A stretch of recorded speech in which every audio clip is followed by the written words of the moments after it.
In this episode of B.Hooked Crochet, we're going to make the Cobbled Crochet vest. My name is Brittany and I'll be your guide throughout this tutorial. For the supplies list and written instructions, please visit bhookedcrochet.com/cobbledvest. Let's begin. We're of course going to begin our vest by first creating a slip knot. And you've probably figured out by now that this is a pattern and the tutorial is really designed for you to create the vest that's going to fit you perfectly. So I'm going to give you the numbers that I use. I typically wear a women's small, but I'm going to teach you how to change the pattern in order to make the vest that's going to fit you. It doesn't matter what size you are, you're going to be able to make one of these vests. So I'm going to begin with 56 chains. This is the size that I personally need. Now what you're going to need to do is just continue to make your chains. You can start off with 56, and then you're going to wrap it around your waist. Once you've made a chain that you feel looks like it will be long enough, what you want to do is just wrap it around your waist. You're going to place it just below where the top of your jeans would sit. So kind of around the pocket area of your jeans or of your pants. That's how long the vest is going to be. So we need to make sure that we have enough space so that it will fit over our hips, since that's usually the wider point for us women. And then we're going to just continue with that size. There's really no shaping here, so it's a really easy pattern. Now go ahead and do that. Figure out what size foundation chain you need. I'm going to go ahead and chain 56 because I know that works for me.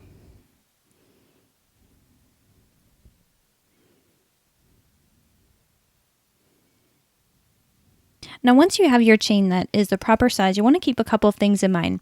We do need to make sure that our total chain count, that number, is an even number. So we want to stay within a multiple of 2, and that's going to come into play later on in the pattern. The other thing we want to keep in mind is that we should have to stretch it a little bit to work all the way around our waist. We do want this to be relatively fitted, and so the way we do that is to just employ a little bit of the natural stretch that this yarn has. So once you've worked that out, we're going to join with a slip stitch to the beginning. So what I'm doing here is just making sure my chain isn't twisted. So I've got the braid here up on the top, and you'll find your first stitch. You'll insert your hook into that chain and then slip stitch. So yarn over, pull through, and then pull through the loop on your hook. Now it's really important to make sure that your chain isn't twisted when you do this process, and that's because it's going to create issues as we work our stitches into the chain later on. For round 1, we're going to repeat the same stitch pattern until we have achieved a certain measurement. So what we're going to do is just make 1 single crochet into every stitch. So this is a very simple pattern repeat for round 1. We'll do something a little bit different in round 2, but we'll cover that next. For now, just go ahead and make 1 single crochet into every chain. And as you can see, I'm just working into the top loop of the chain. You can work in whatever stitch or whatever part of the chain that you're comfortable with.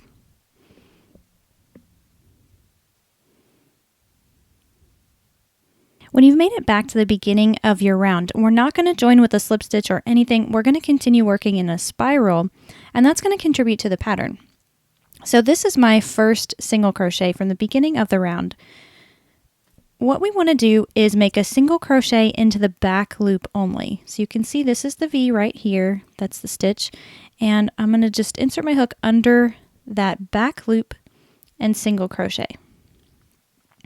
And what that does is it's going to expose that front loop, and of course that too is going to contribute to the design of the vest.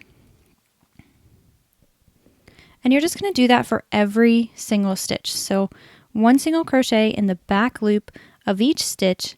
That's the repeat for round 2 and for the bulk of our pattern here. We're not keeping track of rounds here. We don't really need to count them. What we need to do is take a measurement. For the size that I'm working on, I'm going to repeat round 2 until my vest measures 14 inches. If you're working on a different size, then what you'll want to do is just take a measurement from where the bottom of the vest will sit. So where you took your measurement earlier, it'll be just below the line of your jeans. And then you're going to measure all the way up to about the middle of the bust area. That's the length that you'll need. You can take that measurement beforehand so you have a goal in mind, or what I did honestly is just crocheted until I felt like it was long enough, and then I tried it on. And that was actually it was a good approach to it, because you can get an idea of how the yarn is going to contour to your body and how that might affect the overall measurement. So that's what I need you to do at this point. Go ahead and repeat round 2 just as I'm doing here. 1 single crochet in the back loop of every stitch until your vest measures that target measurement that you're going to take now.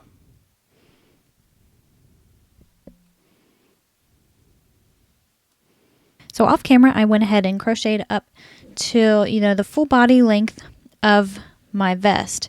And once you reach that length that you are targeting, then we're going to start working on the front and the back. So these are going to be crocheted in 2 different sections, and that's what's going to create the openings in the arms. So on each side from where you are now, this is where the armholes are going to be. And we're going to start working in the woven stitch pattern.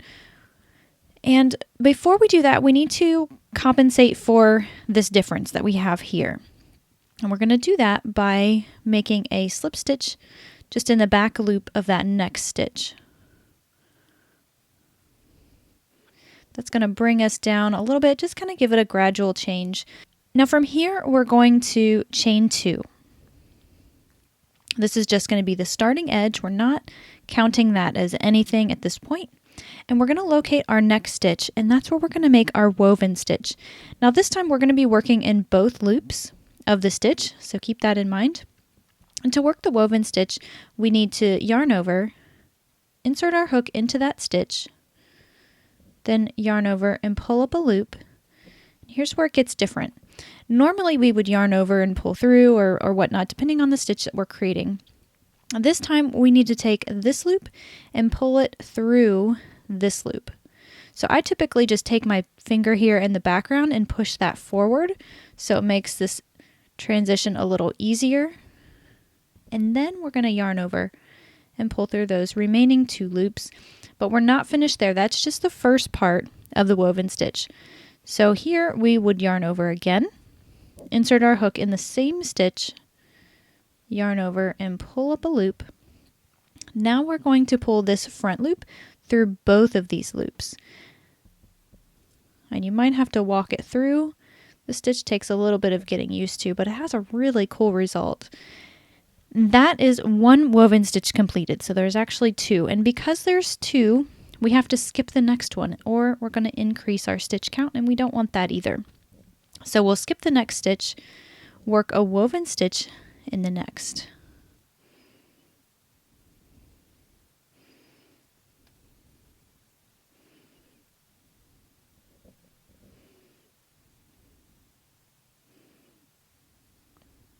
Now what we need to do is just continue that stitch pattern until we've gone halfway across our vest. So here's where things are going to get a little bit different. Since I could potentially be working on a different size than you are, the number of stitches that I make are probably going to be different than the stitches that you're working with. So I started off with 56 chains. So I have 56 stitches around my vest. The best way to explain this to you in order to make it fit for you is to take the total number of stitches that you had at the beginning and then divide that by 2, because that's all we're doing. We're not going to be skipping any stitches for the armholes. You'll see that as we come back around. All we're doing is making a front section and a back section. So we're just dividing our total number by 2. So the front half and the back half. And the stitches are going to come together in just stitches that are right next to each other. So once you do that, once you figure out what that number is, then you'll divide that by 2 one more time. And that's because we're skipping a stitch for every woven stitch that we make. So whatever that number is, that's how many woven stitches you're going to make for this front section and for the back section.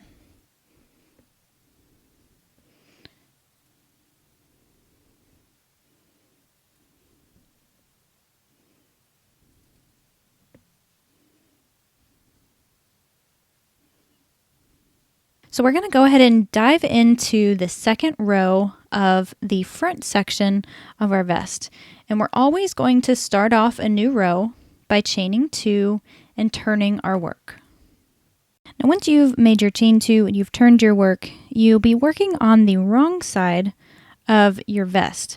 And what we want to focus in on are these spaces in between our woven stitches. That's where we're going to make our next woven stitch. That's where we're going to make all of them for this row.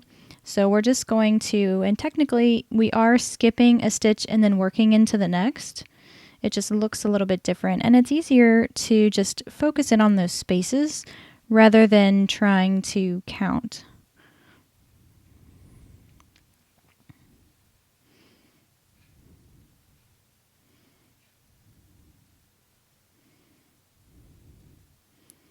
And so all we want to do for this second row and for the repeat of this front section is just make one woven stitch into every space. So we're going to begin each row with a chain 2. We'll just jump right into that next space and then make a woven stitch all the way across. You're going to make sure that you have the same number of woven stitches. So I started off with 14 in my first row, so I want to make sure I have a total of 14 woven stitches at the end of this row too. That's going to help us prevent decreasing or increasing when we don't actually want to do that. Now once you've made it to the end of your row, you're going to make your last woven stitch in the space between where we have that chain 2 and our first woven stitch from that previous row.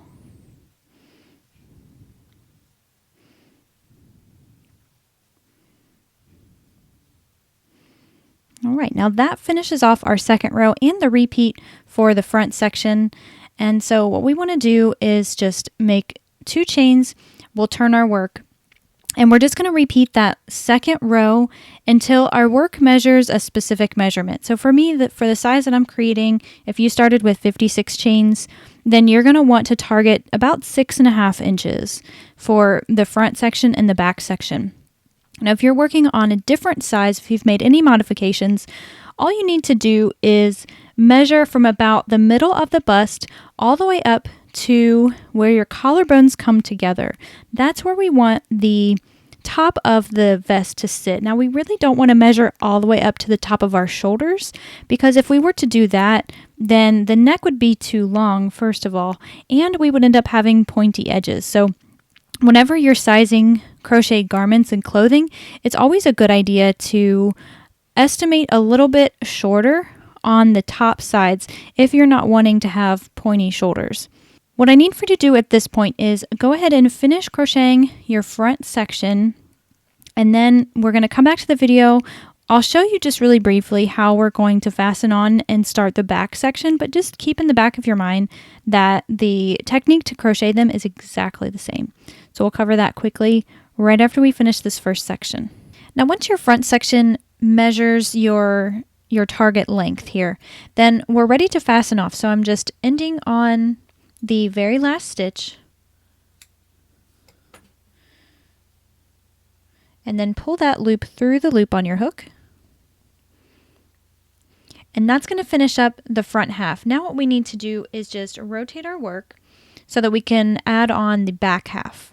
To add on the back half, what we're going to do is just orient our work so that we have our front section here, and then of course we're going to crochet in this direction.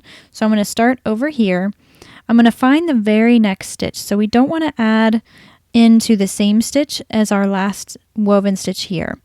We're going to go into that next one and then chain 2. Now from here, everything else is exactly the same. We're going to locate our very next stitch, and we'll make a woven stitch there.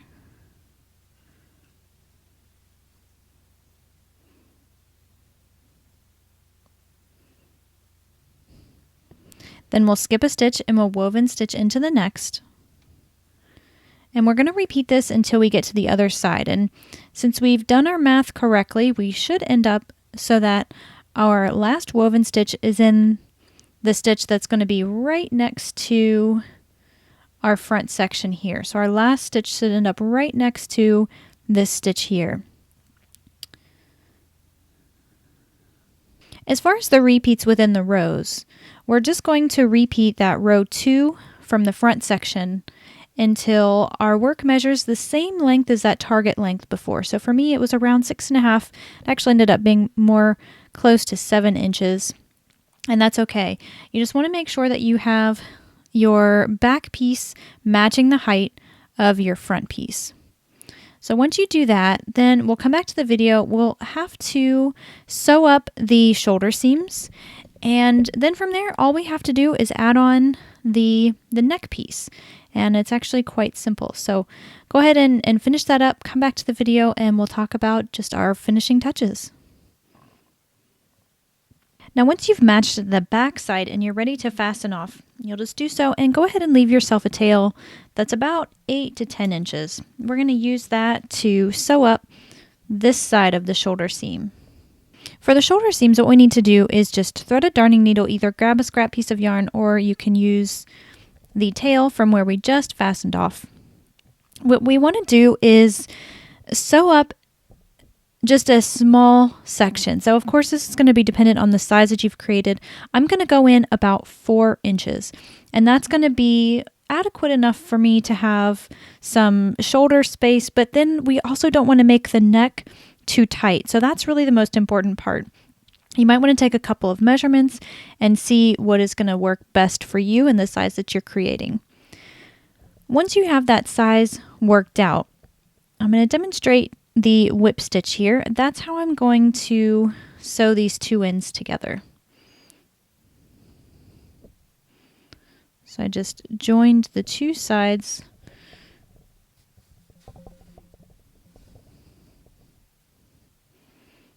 There we go. Now the whip stitch, what we do with that is we're always going in the same direction. So I came out this side back here. I'm going to go in on the front side, or the side that's facing me. And you just want to work your darning needle under each stitch. That way you don't have any holes until you have the proper length of seam.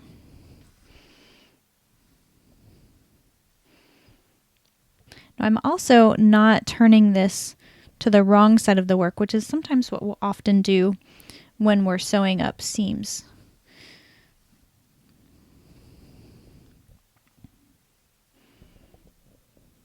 Then once we have our seam completed, so again for me it's about 4 inches or so from the edge in towards where the neck is going to be, we can just remove that, and you can weave this in now, or you can do so at the end with all of your other ends.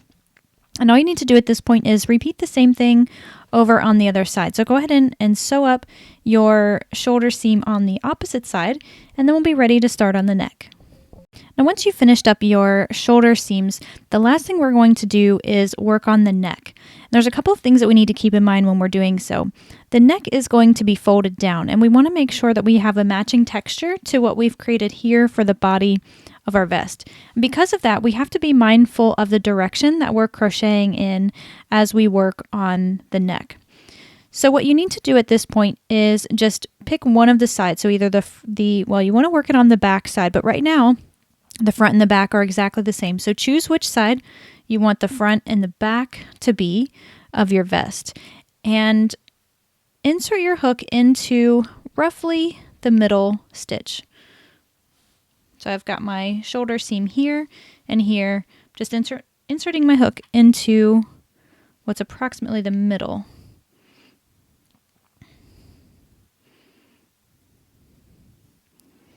And you'll create a slip knot and then pull that through, and we'll chain one. Now the chain one we're not going to count as a stitch, so we also want to make a single crochet into the same stitch. So for the first round, what we're really going to focus on is just getting 1 single crochet into every stitch. And that's going to help to close up the corners here. And then as we proceed with rounds 2 and then the remainder, we're going to work in that similar stitch pattern where we work in the back loops only. So you'll just locate your next stitch and make a single crochet, and then the next single crochet. Do that until you reach the corner.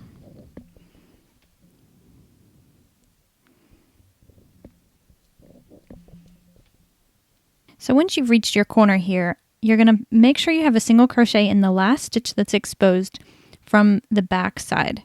And then you're just going to locate the first stitch that's exposed on the front.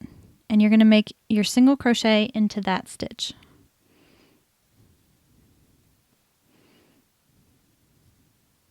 And then you'll simply repeat that until you reach the beginning of your round. So when you come up to your next corner, you're just going to make sure you get that closed off just like I demonstrated. And you're going to want to finish up this first round. So get back around to that first stitch that we made. Now once you've made it back to the beginning of your round, we're not going to join with a slip stitch. We're going to continue working in spiral. So you'll just find your first stitch and make a single crochet in the back loop only. And you're just going to repeat that until your neck piece measures about 4 inches long.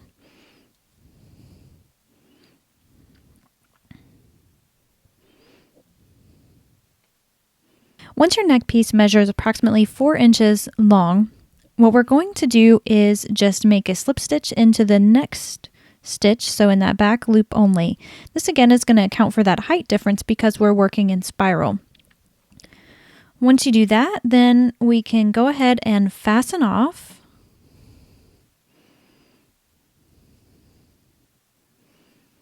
And if you haven't done so already, you want to weave in all of your ends. And the way this neck piece works is, of course, we're just going to fold it down.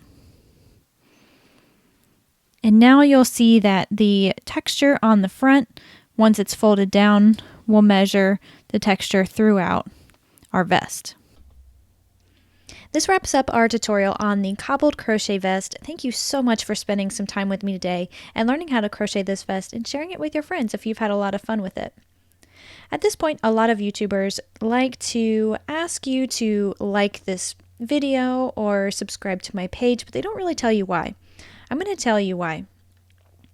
Those actions are noted in YouTube, and that's going to help my videos be seen by other people just like you. So if you found some really valuable information here, if you like my teaching style, then doing those things only if my video meets those requirements is really going to help me out. And it's just a really small and really easy way that you can say thank you for a job well done.